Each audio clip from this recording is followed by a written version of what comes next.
Let's plan my next Celtic Camino together. Earlier this year, I walked my first Camino route in Spain, where I spent 6 days walking the last portion of the Portuguese coastal route. And my only complaint about that experience is that it was too short. So next time I head over to Spain for one, I will definitely be doing a longer portion. Not long after being home, I was craving another experience like it again, and I discovered the Celtic Camino route, which allow you to walk the first 25 kilometers of your 100 kilometers right here in Ireland. There are 9 different routes that you can choose from, and I started with the Bray coastal route, which I walked in one beautiful summer's day. It's been quite a few months since then, but I am officially planning my next Celtic Camino route in the next couple of weeks, and I have decided on St. Kevin's Way right here in Wicklow. So come along while I plan the whole thing and share all of my tips on organising hikes like this one. If you're new here, I'm Erica. I spend most of my free time chasing hikes, finding new hidden gems, and any excuse to be outside, and I bring you along for all of it. I share real experiences, practical tips, and the kind of little moments that make you want to lace up your boots and get out too. So if you love exploring Ireland or want inspiration for your own adventures, welcome. I'm glad you're here. So let's get down to it. I have broken my process into 5 different steps, and we're going to go through all of them together.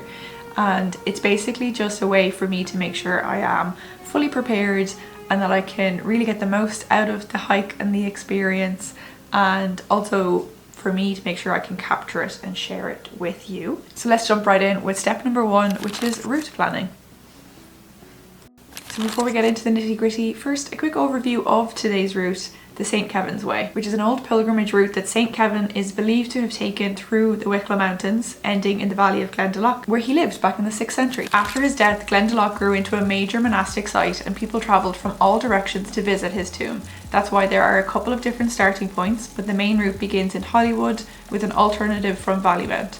Both paths meet at Ballinagy Bridge before climbing up toward the Wicklow Gap, which is the highest point on the trail, where you can still spot old flagstones from the original pilgrimage road. From there, the route follows the Glendalough River down into Glendalough, finishing at the monastic city and its round tower. The main reason I have chosen to do this Celtic Camino next is because it's the closest one to me, and it is one of the suggested routes by the Camino Society Ireland. So I learned about it when I was first looking into doing the Bray Coastal Camino route, but what my first step would normally be for getting inspiration for a new trail or getting a kind of overview is actually YouTube. I will go straight to YouTube and look for other people's vlogs and guides for a route. So I'm going to do that first today and see what other videos are out there and who has hiked this trail before.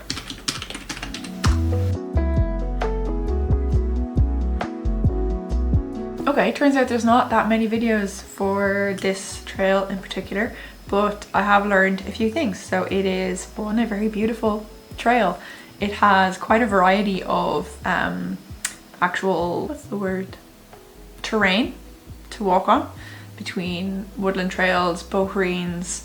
I think the Hollywood option has a little bit more road walking, and I am planning on doing the Valleymount alternative starting point, so that will hopefully mean less road walking. However, there is in general less information online about the Valleymount starting point, so I'm going to see what I can find out about that. The next thing I do to find out more info about trails is checking actual hiking apps and other websites to try find route maps. So by habit, I tend to just look on my phone rather than my laptop for this, because I'm more used to using these apps on my phone. So I'll have a look at both Hiker and All Trails first and see what they have on there. Again, I'm specifically looking if they have the Valleymount alternative route. So let's have a look on Hiker first. Okay, Hiker has the Hollywood starting point, but it does have the full route. Oh, it has the alternate starting. Amazing. That is good to know. And the All Trails. Okay, so All Trails only has the Hollywood starting point. The interesting thing about this one is there is a lot of contradictory information online about the exact distance. So different sources have different amounts. Let's see, All Trails says the Hollywood route is 26 kilometers, so does Hiker. However, online, CaminoSociety.ie says it is 30 kilometers. Sport Ireland says 34 kilometers. And where else I have also seen it is on the Wicklow Trails app and website. So here, I think, what amount do they have? They have the portion of the Valleymount route as being 7.7 kilometers to where it joins up, and then it has the Hollywood route being 34 kilometers. So I'm a little bit confused. I did also spot Sport Ireland Outdoors has the route information, and it also has reviews that people have left. And in here I can see that people have quoted different distances as well. Because it's not completely reliable, I am trying to figure out exactly what distance I will be walking doing the Valleymount to Glendalough route option. Also on the Sport Ireland website they have downloadable maps, so that's what I'm going to have a look at now to try find out the distance. So it'll be broken up into 3 maps. We have Valleymount to Ballinagie, Ballinagie to Wicklow Gap, and Wicklow Gap to Glendalough. There's 3 separate maps. Let me do some quick maths and try to figure out what this distance is. What I can gather is that the Valleymount option should be slightly shorter, which is ideal because I'm hoping to do it in one day, and it's also December, so the days are pretty short. So I don't have a huge amount of excess time to work with. And based off this map, I think I might be looking at about 22 kilometers. So that's what I'm going to base the rest of my planning off of. And once I actually hike it, then I can let you know exactly what it turned out to be. And then the last bit here is a unique one to this one because of the Celtic Camino. I want to find out what the deal is with actually collecting stamps, because I have my Camino passport. It's just here. So this is from the Camino in Spain, and then when I did the Bray coastal route I was able to collect some stamps. So it would be really nice to be able to collect some stamps this time as well. I'm kind of just collecting all of the Celtic Caminos for my own sake, not necessarily to officially turn them into a full Camino by completing it in Spain and getting the Compostela again. So it is just to kind of have them documented for my own sake. So I want to see what information I can find about stamps. And for this I'm going to pilgrimpath.ie because I think they might have a mention of collecting stamps. Here we have the information on the St. Kevin's Way. You can also get an official passport of Ireland's Pilgrim's Path, which if I didn't already have my Camino one, I'd definitely get that to collect the stamps that way. Passport stamping point. Okay, it's the visitor centre in Glendalough, and they can also be stamped at the Hollywood Cafe. Okay, interesting. So there may not be a official stamp in the Valleymount, but the starting point for Valleymount is the church, so they may have a stamp. I'll just have to check that out on the day, and then I can get one at the end at the visitor centre. But I wonder what the visitor centre opening times are at this time of year. 5 p.m. That's grand. Should it be dark by then, so I'll have to be finished by then anyway. Okay, so I may be able to collect 2 stamps. Happy days. Moving on to step number 2, which is checking and planning for the weather. I've touched on this in other videos before, but I use a variety of sources for weather, and for a hike at this time of year, the weather is going to be a pretty big determining factor. So let's check each of these websites. So we're going to go to YR Weather first, and we'll check for both our start and end points. Wednesday is looking like our best option. I would also normally check Mountain Forecast for any hikes involving an actual mountain peak, because it can give you a nice specific forecast for that peak, to especially consider the temperature at whatever altitude and also the wind at that altitude. But because I have no peak, I'm not going to check that one this time, but I am also going to check Met Éireann specifically for the rainfall radar. Lovely. It's clear. So I think we've got our date picked based off of that. The temperatures also aren't too low, which is nice. We've had some cooler temperatures, but 10 degrees isn't bad at all. And then of course, once we know the weather situation, that then determines what I will pack and wear, which brings us to step number 3. So let's do a bit of a walkthrough of what I will pack with me on the day in the other room. Okay, let's have a look through what I will likely pack with me on the day. Starting with a number of things that just always live in my backpack. This is my 30-litre backpack. I've got my foam sit pad and my first aid kit. And inside, I've got a cap, and a spare dry bag, which is where I put my portable power bank. And in this little bag, I have decided that I'll just always keep it in the backpack from now on, is a spare t-shirt, trousers and socks for any kind of emergency where I get soaked by rain or by a river or a bog or who knows, just so I have that with me at all times. Then in the top here I have my sunglasses, and in this little bag that also lives in the backpack is my gloves, a fleece neck buff, a more lightweight neck buff and a beanie. So they're kind of my warmth accessories. I will also bring food and water. So for this full day, I'll have like a full packed lunch, whatever I have around the house to make a kind of packed lunch. A sandwich, a wrap, banana, some chocolate, anything along those lines. And some extra protein bars that are just my go-to. I think, yeah, there's a few that I've gotten very melty from just living in this backpack all the time. And for a longer distance like this, I think I'll also bring my water bladder and put it in here.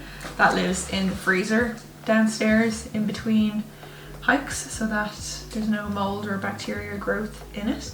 So I'll take that out the night before to defrost and then fill it with water. That'll keep me nice and hydrated. I also might encounter stops along the way where I'll be able to refill water or potentially even stop for a snack. Hadn't thought of that. So I think I'll pack everything I need, and if I come across something like that, it's just a little bonus. The rest of what I'll need to pack is my outfit that I'll be wearing and the extra layers. So let me grab some of that.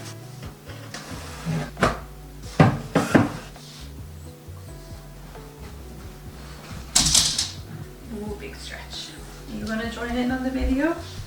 So what I'll wear on the day, I've got pants, sports bra, hiking socks, t-shirt. This is like a lightweight fleece layer, hiking trousers, much warmer insulating mid layer, and my hard shell raincoat.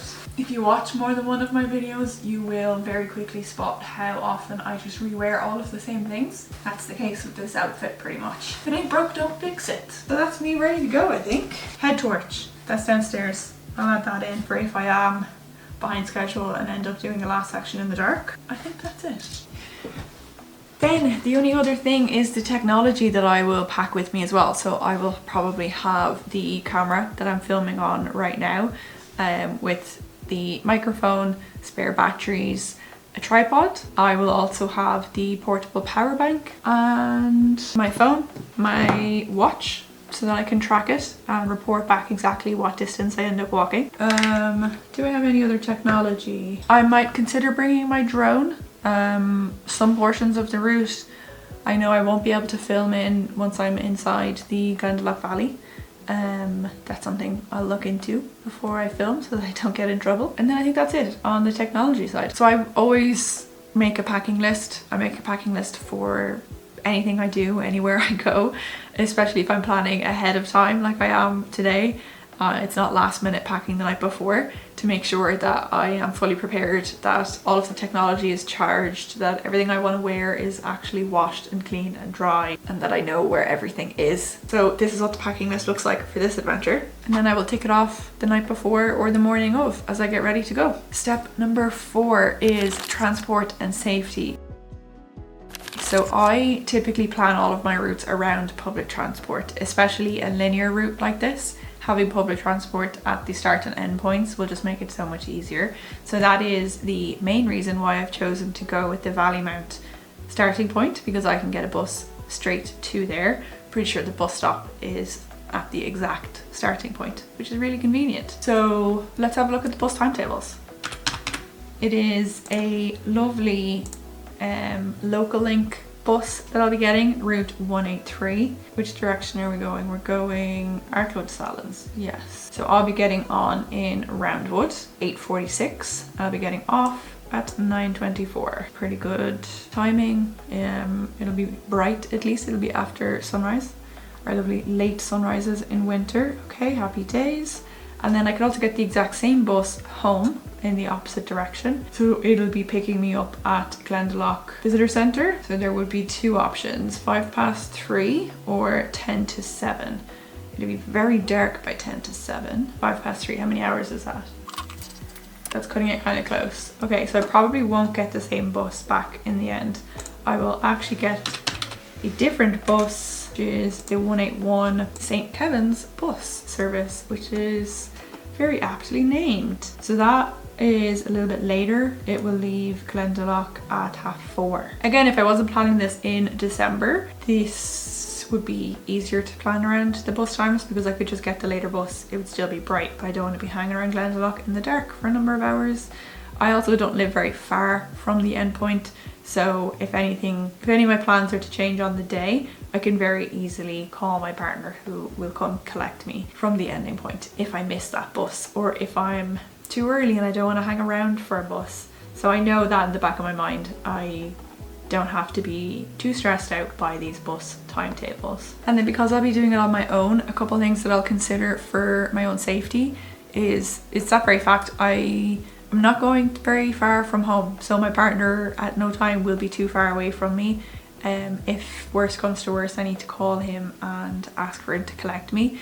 I will have a fully charged portable power bank with me to make sure I have a charged phone at all times. And I will also share my live location with him so that he knows where I am at all times. Thankfully in Ireland we don't have any dangerous animals to contend with, so I don't have anything safety wise to consider there.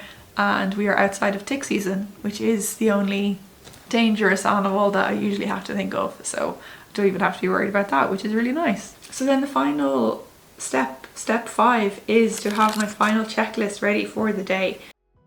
So I know my trail start and end point. I know my rough distance and rough time that it'll take me to do. I know exactly what I'm packing and bringing with me. I have my transport plan. I am prepared for the weather. I have my safety plan, and I have my intention for the hike. What I want to get from it, the enjoyment I want to get from it. I'll plan how I'm going to capture it so I can share it for you in the next video. And then that's that. I'm all ready for it on the day. If I have forgotten anything, I will mention it in the next video, or if you've spotted it in the meantime, you can let me know in the comments below. And please do share your own tips, especially if any of you have already walked this route. The very next video that I post will be my vlog from walking the St. Kevin's Way, so make sure you're subscribed so you don't miss it. As soon as it is posted, I will link it here. In the meantime, I hope you have a joyful week. I'll catch you in the next adventure.